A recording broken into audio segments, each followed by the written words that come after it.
देश को नंगा कर दो, देश के लोगों पे खाने को रोटी ना हो और एक आदमी पूरा चांद तक पहुंच जाए तो गर्व होगा आपको? खाने को रोटी सबके पास तो है, सबके पास खाने को रोटी। देखिए कितना बेवकूफ आदमी। सरकार जो कह रही है कि हम 80 करोड़ लोगों को अनाज दे रहे हैं, तो वो इसीलिए तो दे रहे हैं क्योंकि उनके पास खाने को रोटी नहीं है ना सरकार। कभी मुकेश अंबानी के घर पे राशन का कट्टा पहुंचाया है सरकार ने? मैं क्या बोल रहा हूँ, मुकेश अंबानी और अडानी के घर पे सरकार ने कभी राशन का कट्टा पहुंचाया है? बताइए, आपको मिलता है राशन? है? अरे गरीब लोगों को मिल रहा है। तो आप गरीब नहीं है, 80 करोड़ लोगों को मिल रहा है। टाटा बिरला है या अडानी है? आप अंबानी अडानी है, टाटा बिरला, आपको राशन मिलता है या नहीं मिलता है बताइए? मेरे बात छोड़िए, क्यों आप देश में नहीं आते, विदेश में रहते हो? अडानी का ये कह रहा है, अडानी का विरोध कर रहे हो, इतने लोग जो काम कर रहे हैं, इतना रोजगार देते हैं, कभी कहते हो कि रोजगार नहीं मिल रहा है। देखिए मेरी बात सुनिए, सुनिए मेरी बात, आज आप मेरी बात सुनिए। आपने बजट पर चर्चा कर ली, बजट के अंदर सरकार ने बोला है कि नए एयरपोर्ट बनाए जाएंगे। आप में से किसी ने भी सोचा कि सरकार ने बजट में एयरपोर्ट बनाने की बात क्यों की, जबकि सरकार लगातार चीजों को प्राइवेटाइजेशन करने में लगी है? मतलब एयरपोर्ट बनेगा आपके और हमारे टैक्स के पैसों से और उसके बाद उसका प्राइवेटाइजेशन कर दिया जाएगा। और आप ये देख लीजिए, आप एक बात को देखिए, रिपोर्ट्स को निकालिए कि अब तक सरकार ने जितनी चीजों का प्राइवेटाइजेशन किया है, आप उनमें देखिए एयरपोर्ट बनाने का चाहे कॉन्ट्रैक्ट हो चाहे कुछ भी हो, वो किसको मिला है सबसे ज्यादा कॉन्ट्रैक्ट?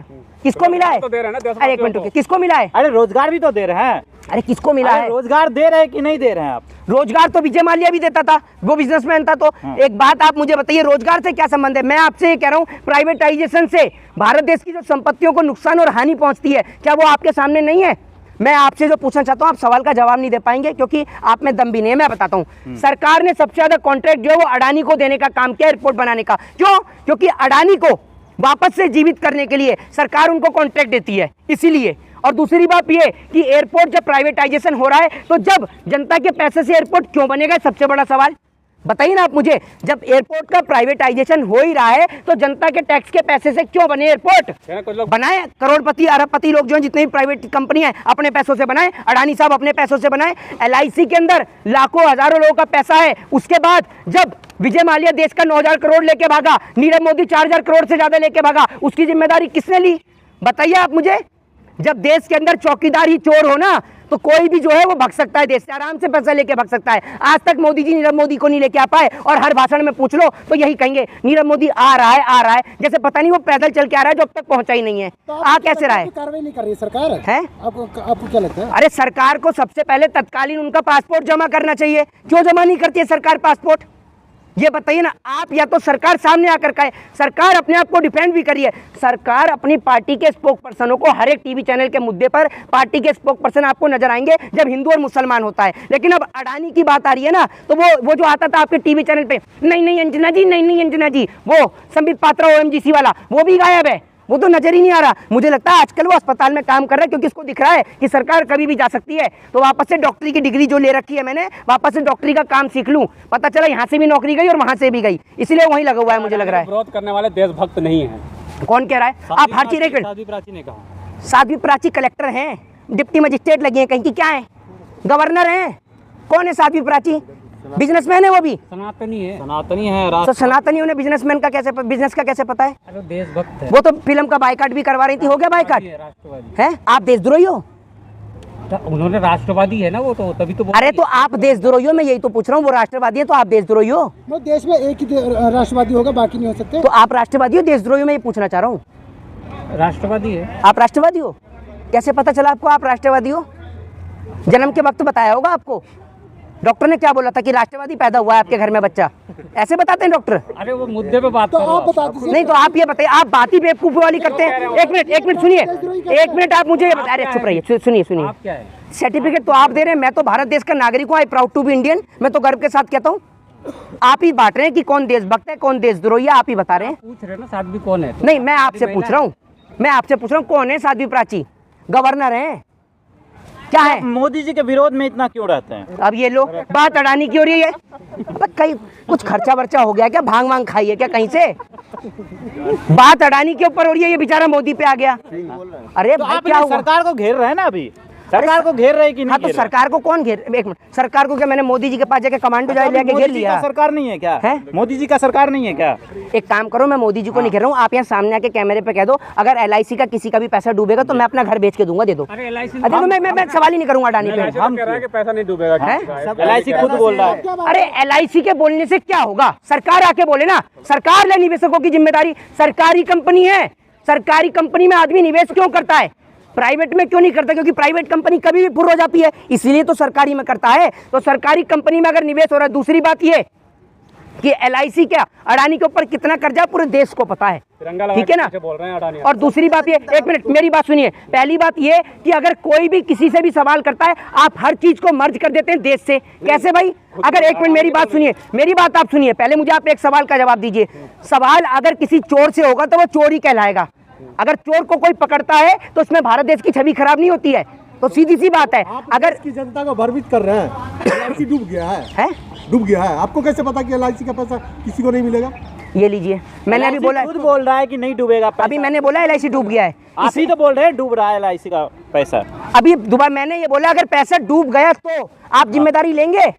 नहीं LIC तो बोल रहा है ना। अरे भ्रमित की बात छोड़िए, विजय सुनिए, LIC बोल रहा है ना। अरे सुनिए, विजय माल्या जो, सुन लीजिए, विजय माल्या जो पैसा लेके भागा, विजय माल्या जो लेके भागा कैसे भागा, मेहुल चोकसी जो लेके भागा कैसे भागा, सब भगोड़ा थोड़े होता है, सब भगोड़ा। नीरव मोदी, नीरव तो एक मिनट, जो भगोड़ा होता है तो एक मिनट पहले, एक मिनट रुक जाए, अरे रुक जा, थम जाओ भाई सब, थम जाओ, रुक जाओ। इधर बात है तो आप इधर आ जाओ, आप बहुत पुराने हो, इधर आ जाओ, मुंह से खैनी थूक के आ जाओ ना, खैनी थूक के इधर आ जाओ।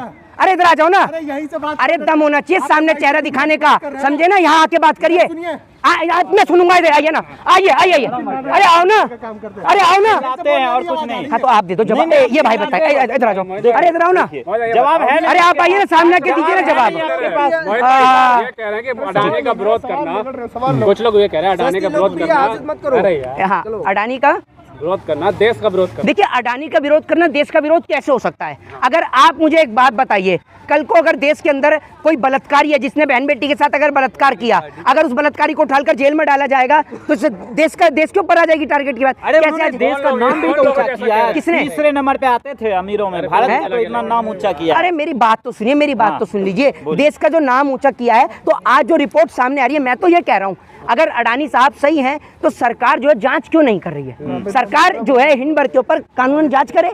भाई आप भारत देश के किसी नागरिक को अगर बदनाम कर रहे हैं और अगर वो सही है तो जांच कराई जाए। वित्त मंत्री ने कहा है जांच कराई जाएगी।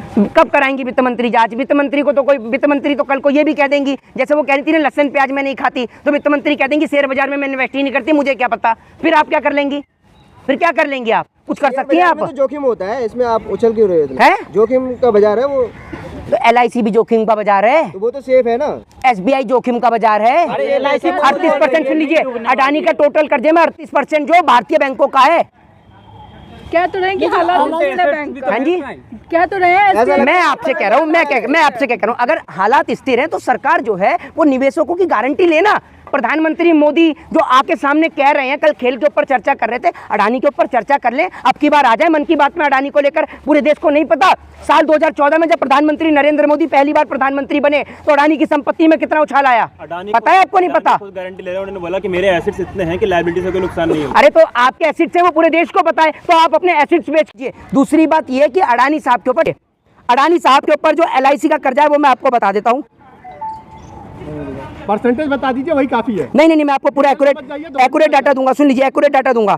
अडानी साहब के ऊपर 30 अरब डॉलर का जो टोटल कर्जा, जिसमें 38% भारतीय बैंकों का है। अब सुन लीजिए, और इसके अलावा ऑल इंडिया बैंक एम्प्लॉइज ने जो है 2 साल पहले, ऑल इंडिया बैंक एसोसिएशन ने 2 साल पहले एक रिपोर्ट भी जारी करी थी, जिसमें ऑल इंडिया बैंक एसोसिएशन ने कहा था कि 1,47,000 करोड़ का चूना अब तक भारतीय बैंकों को ऐसे भगोड़े लगा चुके हैं। दूसरी बात आपने बोला कि LIC का, सुन लीजिए, परसेंट बताइए।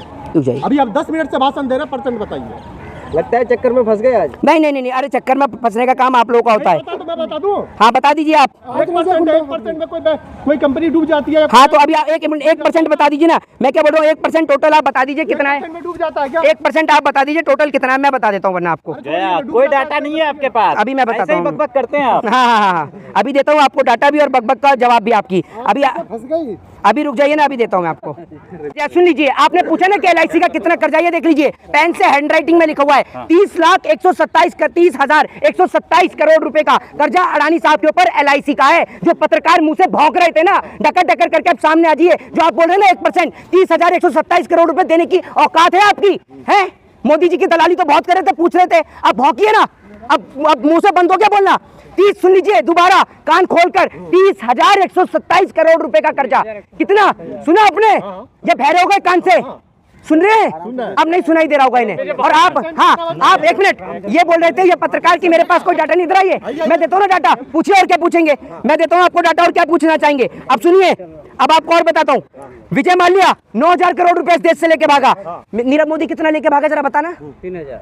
बताओ, आप बताइए ना। आप तो बहुत पढ़ते हैं ना, मेरे पास तो डाटा है। मेरे पास भी बोल रहे थे पत्रकार की डाटा है नहीं, आपके पास बहुत डाटा है, बताइए ना। आप बताइए। 4,000 करोड़ से ज्यादा नीरव मोदी लेके भागा है। देंगे पैसा? मोदी जी की दलाली करते हो और जो कॉर्पोरेटर है दलाली करते हैं। हाँ, आप देते हो, मतलब आप मोदी की दलाली। कितना मिलता है? सुन लीजिए, आप करते हो मोदी की दलाली, ये बताइए ना। हम तो नहीं करते हैं। जी, मोहन भागवत का बयान आया कि देश का बंटवारा पंडितों ने किया, भगवान सबके एक है। देखिए, पहली बात तो मैं आपको बता दूं कि ये जो सब टॉपिक्स हैं ये सब लोगों को बांटने वाले टॉपिक हैं। पहले ये इन्हों के पास टॉपिक रहता था हिंदू और मुसलमान के नाम का, अब इनके पास टॉपिक है हिंदुओं को हिंदू से लड़ाने का ही। आप देख ही रहे हैं, ये इस देश को कैसे भी किसी भी प्रकार से लोगों को यहाँ के जीने नहीं देंगे। लोगों के बीच में आपसी नफरत इतनी पैदा कर देंगे कि लोग एक साथ चाहकर भी नहीं रह पाएंगे। अभी व्यवस्था को बता दीजिए। हाँ जी, वर्ण व्यवस्था जो बनी थी उस समय पर प्राचीन काल में, ना तो आप थे ना मैं था, ठीक है ना तो आप थे ना आपने बनती हुई देखी ना मैंने बनते हुए देखी। और आप ये जो वर्ण व्यवस्था की बात कर रहे हैं, ऐसे तो जो मुस्लिम्स हैं उनमें भी कबीले हुआ करते थे जिनको आज आप जातियों का नाम दे देते हैं। ये बताइए ना, उस टाइम पे तो कर्म के आधार पर बना दी गई थी। कैसे वर्ण व्यवस्था बनी जो सारी मलाई ब्राह्मणों को मिल गई? किसने, कौन सी मलाई मिल गई? आप ये बताइए, आपने कितना पढ़ा, आप क्या जानते हैं इंडियन हिस्ट्री के बारे में? पढ़ा इंडियन हिस्ट्री को? बाबा साहब भीमराव अम्बेडकर की बात आप करते हैं, बाबा साहब भीमराव अम्बेडकर की वाइफ कौन थी बताइए ना। अरे सारी मलाई ब्राह्मणों, अरे सारी मलाई, आपके पास मलाई करते रहेंगे, जवाब भी दे दे करो किसी सवाल का, कभी पढ़ भी लिया करो, या आगे लगाने का जवाब है आपके पास है। बाबा साहब भीमराव अम्बेडकर को स्कूल के अंदर में, जब बाबा साहब भीमराव अम्बेडकर को पढ़ाने के लिए जो शिक्षक उनको साथ में बैठ के खाना खिलाते थे वो कौन थे? जो पानी नहीं पीने देते थे। पानी नहीं पीने देते, कहाँ से पढ़ाए, कौन थे? अरे बताइए ना कौन थे? जीवनी में लिखा है। कौन सी जीवनी में लिखा है? बाबा साहब की जीवनी में लिखा है। बाबा साहब भीमराव अम्बेडकर को अम्बेडकर नाम किसने दिया? किसका नाम था अम्बेडकर? किसका नाम था? अरे बताइए ना, क्या नाम था उनका? है, आप तो बहुत बोलते हैं, उनका नाम था डॉक्टर भीमराव सतपाल। पढ़ लिया करिए, अगर पढ़े लिखे होते ना तो सवाल ही नहीं पूछते। जय हिंद, जय भारत, वंदे मातरम। अरे आप सवाल पर आइए।